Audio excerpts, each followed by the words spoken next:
Hello et bienvenue sur l'Instant Lose. Je suis Vanessa, business manager freelance, maman et salariée. Et si j'ai retenu une chose depuis que j'ai décidé de me lancer dans l'entrepreneuriat, c'est la nécessité de savoir que l'on n'est pas seul.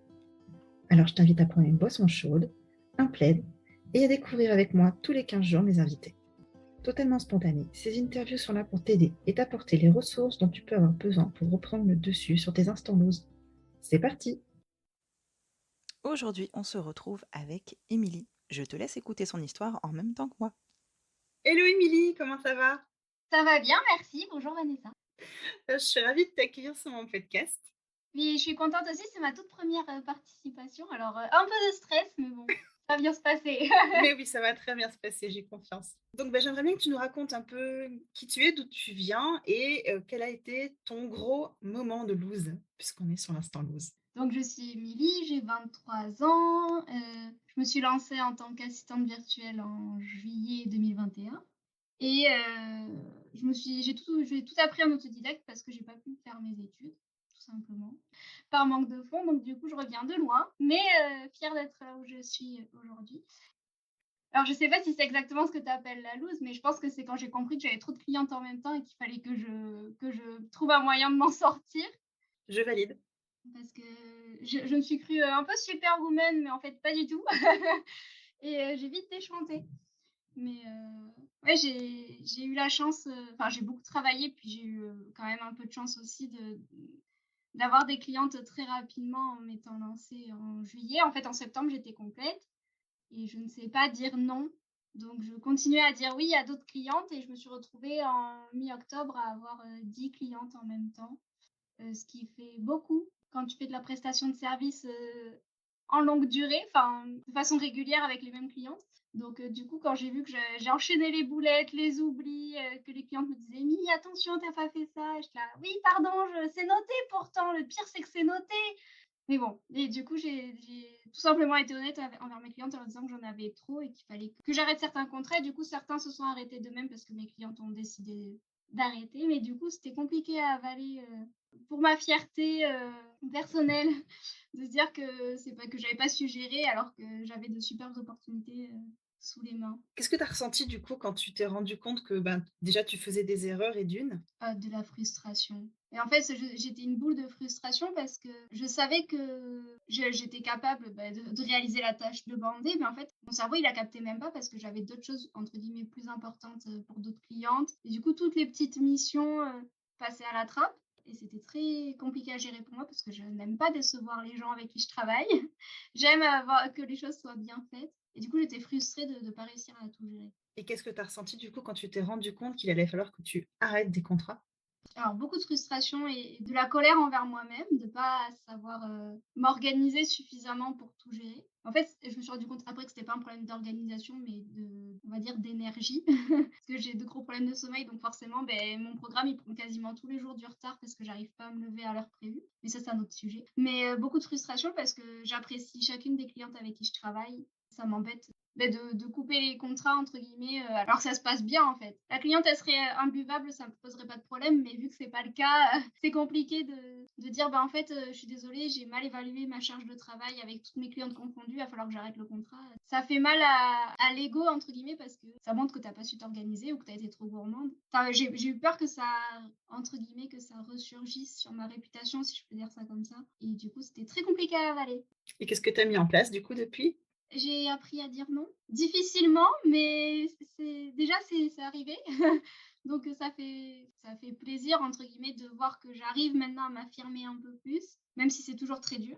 Et après j'arrive plus facilement à dire à mes clientes: «Écoute, là tout de suite ça me fait trop, est-ce qu'on peut reporter ne serait-ce qu'à la semaine prochaine?» Ou alors, notamment avec une cliente où on est 2 à travailler pour elle, je m'arrange avec ma collègue pour voir si c'est elle qui peut récupérer la tâche, ponctuellement, pour moi pouvoir, gérer mes autres clientes. Et du coup, voilà, j'essaye de m'organiser comme ça, où je le dis honnêtement à ma cliente. J'ai jamais eu de mauvaises réactions, elles ont toutes été bienveillantes jusqu'ici, et donc ça va, je le vis plutôt mieux. C'est pas évident du tout d'accepter qu'on ne peut pas tout assumer. Et donc du coup, tu es passée de 10 clientes à combien? Alors en janvier, je serai à 4 clientes régulières et une cliente où là, je suis en train de terminer, mes missions avec elle. et après elle fera appel à moi ponctuellement. Du coup, tu seras quand même full en ayant tes 4 clientes? Oui, parce que du coup, c'est vu que j'aurai plus de temps, enfin entre guillemets, vu que je gagne en temps parce que j'aurai moins de clientes, je gagne en variété de missions. Je sais pas si c'est très clair, mais du coup, vu que je travaillerai pour moins de personnes, je pourrais être plus impliquée dans l'entreprise et du coup pouvoir faire plus de choses pour elles, mais à moindre mesure parce que je veux développer d'autres choses à côté de mes prestations de service. Donc, je suis contente, mais je sais pas si 4 ce sera toujours, si ce sera pas encore une de trop. Pour l'instant, je pense que ça devrait être bon, mais tout dépendra de la suite, du premier trimestre, en fait. Ça va se Ce qui est sûr, c'est que j'en garde 3 parce que je les aime trop, en fait, pour les quitter. C'est triste, enfin, c'est triste à dire pour les autres, entre guillemets, mais il y a 3 clientes avec qui ça se passe tellement bien que c'est sûr que je les lâcherai pas. Et puis, la dernière cliente, j'aimerais aussi ne pas la lâcher, mais si vraiment je suis obligée de le faire, ce sera gros contre-cœur, mais j'ai d'autres projets qui nécessitent du temps, donc j'aurais pas d'autre choix, en fait, si je veux évoluer. OK. Comment ça s'est manifesté, en fait, le fait que tu aies trop de clients? En dehors du fait que tu te rendais compte que tu avais pas le temps. Est-ce que physiquement, ça t'a impacté quelque part ou mentalement ou? Oui, physiquement, ça m'a impactée parce que j'étais très fatiguée. Je suis de nature très fatiguée, mais là, je l'étais encore plus. Je sentais, en fait, que j'avais un réel poids sur les épaules et du coup, j'étais tout le temps, avachie, avec la sensation d'étouffer. Et après, mentalement, je le sentais aussi parce que «Ah oui, il faut que je fasse ça. Ah oui, il faut que je fasse ça. Oh ça, je l'ai pas noté, mais il faut que je le fasse. Oh purée, cliente A m'a rappelé ceci alors que ça fait 3 fois que je lui ai dit que j'allais le faire», et du coup, en fait, je dormais la nuit, je dormais pas parce qu'en pleine nuit, je me réveillais: «Oh purée, j'ai pas fait ça alors que c'était pour, demain». Ou alors: «Oh purée, ça faut que je le fasse avant la semaine prochaine», et à un moment donné, quand le cerveau n'arrive vraiment plus à s'arrêter, je me suis dit: «Bon là, c'est qu'il y a quelque chose, quoi. C'est que mon cerveau est de nature active, mais d'habitude, il arrive à peu près à dormir. Là, quand c'est plus le cas, c'est qu'il y a vraiment quelque chose, à régler». Et est-ce que tu as des outils que tu as mis en place justement pour la gestion du temps ou pour la gestion des tâches? Comment tu travailles avec tes clientes? Je regroupe alors toutes mes clientes, fonctionnent sur Notion, donc du coup enfin, moi, j'étais déjà sur Notion, mais ça m'arrange qu'elles le soient aussi parce que j'ai pas besoin d'avoir un deuxième outil de gestion de projet. Donc j'ai moi amélioré mes pages internes de Notion où j'ai tout mis, en fait, à ma vue. C'est-à-dire qu'avant, je naviguais entre la page de chacune de mes clientes pour savoir quoi faire. Et ça m'a fait perdre beaucoup de temps. Donc maintenant, ce que j'ai fait, c'est tout bête, mais j'ai fait un calendrier de mes tâches où, voilà, je mets, telle tâche pour telle cliente. Alors ça fait parfois un peu doublon avec certaines, mais j'ai pas trouvé une autre manière de faire pour garder la confidentialité des informations de chacune de mes clientes. Parce que si je fais des bases de données liées, elles ont accès les unes aux autres. Enfin voilà, c'est pour l'instant, j'ai pas trouvé d'autre solution, mais c'est déjà beaucoup mieux qu'avant. Parce que j'ai toutes mes tâches sous les yeux en une seule fois. Et j'essaie d'anticiper et aussi de mieux m'écouter. C'est-à-dire que, par exemple, quand le soir, je sens que je suis plus bonne à rien, j'arrête de travailler, et si le lendemain, je sens qu'à minuit, je pète la forme, là, je peux travailler jusqu'à 4 heures du matin et prendre de l'avance, un maximum. Donc je m'écoute plus, en fait. Je m'impose moins un rythme fixe et j'écoute plus mon moment d'énergie. Donc tu es plus un chronotype du soir, en fait. Complètement! C'est horrible. Chacun son rythme, faut juste arriver à l'accepter et le comprendre déjà, c'est une belle étape. Oui. Mais c'est pas évident quand on vit avec quelqu'un. Enfin, après, bon, moi, je suis célibataire, mais je vis avec ma mère et bon, et mes 2 chiennes.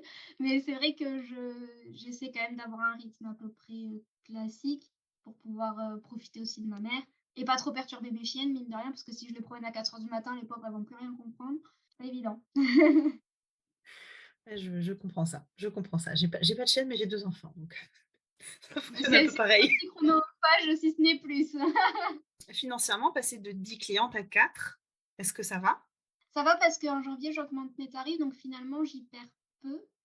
Surtout que la plupart de mes clientes basculent sur mon forfait bras droit, c'est-à-dire que oui, sur les 4, il y en a alors une, c'est déjà le cas et 2 autres, elles gardent leur forfait. En fait, elles vont garder le forfait, où je vais tarifer à l'heure, mais vu que c'est augmenté, finalement, ça sera enfin, vu que le prix à l'heure augmente, ce sera quand même plus, fructifiant.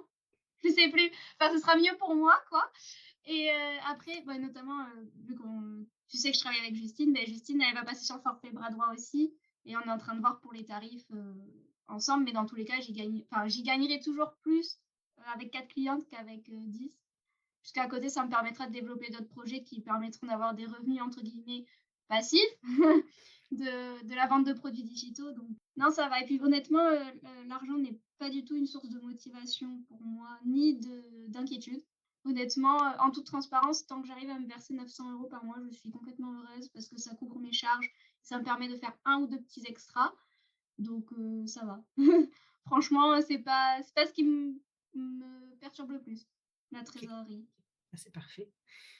Est-ce que tu aurais un conseil à donner, aux auditeurs qui pourraient nous écouter, qui se retrouvent dans une situation similaire où ils sont débordés, accablés de charges, mentales et débordés par leur mission client, pour des choses qu'ils peuvent mettre en place? Mais déjà qu'il faut ouvrir les yeux sur leur situation. Parce que c'est vraiment ça demande beaucoup d'humilité d'accepter qu'on n'est pas capable de tout gérer. Surtout quand on a surtout quand on apprécie ses clients et qu'on aime vraiment son travail et qu'on se dit qu'on est capable de le faire et qu'en fait on se rend compte que c'est pas le cas. Il faut avoir l'humilité de l'accepter et de l'avouer. Moi, je sais que ça personnellement, ça m'a aidé de le dire à mes clientes, mais après parce qu'elles étaient suffisamment ouvertes d'esprit et bienveillantes pour accepter ça. Mais il faut vraiment, pas s en fait, faut pas s'oublier dans le travail parce qu'après on s'en sort plus. C'est une boucle, c'est un cercle vicieux où on va enchaîner les boulettes. Si on enchaîne les boulettes, les clients risquent d'être conciliants à un moment, mais si ça continue, beh, ça risque de moins bien se passer. Si ça se passe moins bien, on risque de mettre terme au contrat, mais sous des entre guillemets, en mauvais termes pour le coup et ça risque de nuire à sa réputation et qui dit mauvaise réputation dit moins de clients et cetera. Alors que si on prend le problème à la source le plus rapidement possible comme j'ai pu le faire sans trop de dégâts, ça permet, beh, voilà, d'être toujours dans une bonne énergie parce qu'on sait que nos clientes sont bienveillantes et puis, on sait que, voilà, si on discute, quand la communication est bonne, généralement les problèmes se règlent, avec, avec sérénité, j'ai envie de dire et avec bienveillance donc faut vraiment communiquer et pas hésiter à et pas avoir peur en fait du regard du client parce que généralement, c'est entrepreneur et enfin, c'est une relation d'entrepreneur à entrepreneur, autrement dit d'ego à ego, c'est pas, employé patron et du coup, cette relation d'égal à égal permet aussi, beh, ton client, il va te comprendre il est sûrement passé par là lui aussi, qu'il a fait appel à toi pour déléguer, c'est qu'à un moment donné, il était submergé aussi. Donc il va comprendre que toi aussi ça t'arrive d'être submergé, surtout si c'était début. Donc faut vraiment pas hésiter à communiquer, en fait. Tout ça pour dire, faut vraiment pas hésiter à communiquer. Est-ce que tu as une ressource à conseiller en particulier pour aider, les auditeurs qui seraient dans ton cas? Nous-mêmes. Enfin après, c'est bien d'utiliser des logiciels d'organisation ou des carnets, des agendas, enfin d'avoir un endroit où on puisse s'organiser à sa propre façon, mais je pense qu'il est important de se ressourcer soi, en fait, avant d'avoir des ressources extérieures. Donc après, ça peut être la nature, ça peut être promener ses enfants ou ses chiennes, au parc, ça peut être, plein de choses, mais faut je pense qu'il est plus important de se ressourcer plutôt que d'avoir des ressources, auxquelles s'attacher. OK, super. Merci beaucoup Émilie. Je t'en prie. Passe une belle journée. Merci. Voilà, j'espère que cet épisode t'aura plu. Toutes les ressources seront disponibles en description de l'épisode. Si l'épisode t'a plu, n'hésite pas à t'abonner au podcast et à laisser une note si ta plateforme d'écoute le permet. Si ce n'est pas le cas, n'hésite pas à me retrouver sur Instagram. À très vite!